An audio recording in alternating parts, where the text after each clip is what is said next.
The picnic near the lakeside in Chicago is the start of a lazy afternoon, early one October. We begin with a scene 1 meter wide, which we view from just 1 meter away.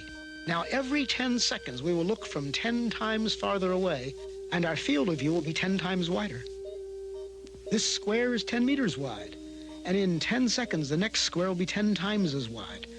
Our picture will center on the picnickers, even after they've been lost to sight. 100 meters wide. The distance a man can run in 10 seconds. Cars crowd the highway. Powerboats lie at their docks.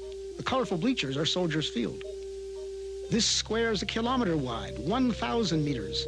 The distance a racing car can travel in 10 seconds. We see the great city on the lake shore. 10 to the 4th meters, 10 kilometers. The distance a supersonic airplane can travel in 10 seconds. We see first the rounded end of Lake Michigan, then the whole Great Lake. 10 to the 5th meters. The distance an orbiting satellite covers in 10 seconds. Long parades of clouds, the day's weather in the Middle West. 10 to the 6th, a 1 with 6 zeros, 1,000,000 meters. Soon the Earth will show as a solid sphere. We are able to see the whole Earth now, just over a minute along the journey. The Earth diminishes into the distance, but those background stars are so much farther away that they do not yet appear to move. A line extends at the true speed of light. In 1 second, it half crosses the tilted orbit of the moon.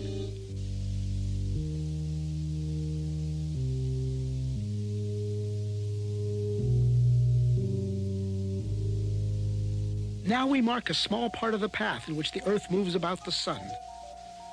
Now the orbital paths of the neighbor planets, Venus and Mars, then Mercury. Entering our field of view is the glowing center of our solar system, the sun, followed by the massive outer planets, swinging wide in their big orbits.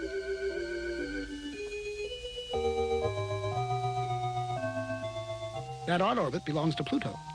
A fringe of a myriad comets too faint to see completes the solar system.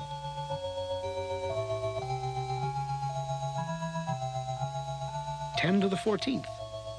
As the solar system shrinks to one bright point in the distance, our sun is plainly now only one among the stars.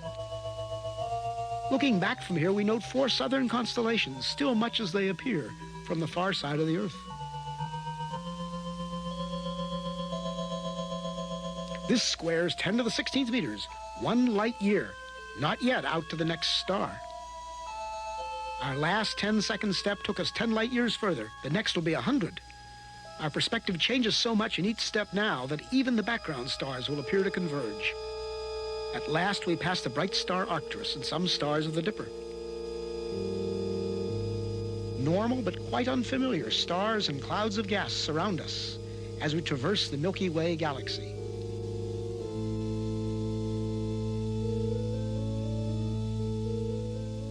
Giant steps carry us into the outskirts of the galaxy. And as we pull away, we begin to see the great flat spiral facing us. The time and path we chose to leave Chicago has brought us out of the galaxy along a course nearly perpendicular to its disk.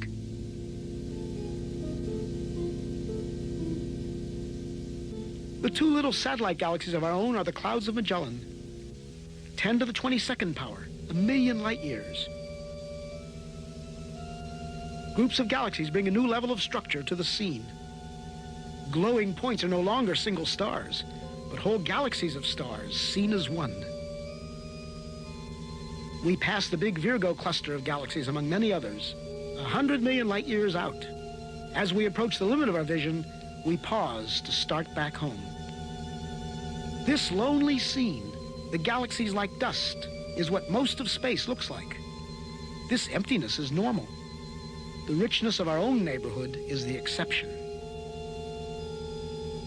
The trip back to the picnic on the lakefront will be a sped-up version, reducing the distance to the Earth's surface by 1 power of 10 every 2 seconds. In each 2 seconds, we will appear to cover 90% of the remaining distance back to Earth. Notice the alternation between great activity and relative inactivity, a rhythm that will continue all the way into our next goal, a proton in the nucleus of a carbon atom beneath the skin on the hand of the sleeping man at the picnic.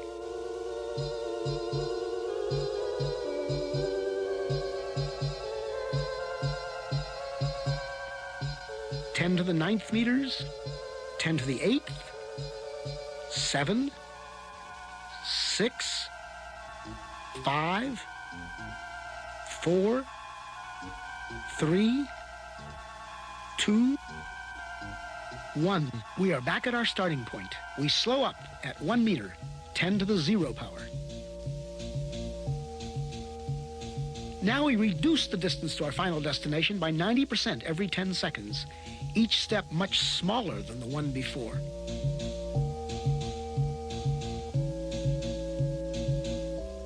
At 10 to the minus 2, 1/100th of a meter, 1 centimeter, we approach the surface of the hand. In a few seconds, we'll be entering the skin, crossing layer after layer from the outermost dead cells into a tiny blood vessel within. Skin layers vanish in turn. An outer layer of cells, felty collagen. The capillary containing red blood cells and a roughly lymphocyte. We enter the white cell. Among its vital organelles, the porous wall of the cell nucleus appears. The nucleus within holds the heredity of the man in the coiled coils of DNA. As we close in, we come to the double helix itself, a molecule like a long twisted ladder whose rungs of paired bases spell out twice, in an alphabet of 4 letters, the words of the powerful genetic message. At the atomic scale, the interplay of form and motion becomes more visible. We focus on one commonplace group of 3 hydrogen atoms bonded by electrical forces to a carbon atom. 4 electrons make up the outer shell of the carbon itself. They appear in quantum motion as a swarm of shimmering points. At 10 to the minus 10 meters, 1 angstrom, we find ourselves right among those outer electrons. Now we come upon the 2 inner electrons held in a tighter swarm.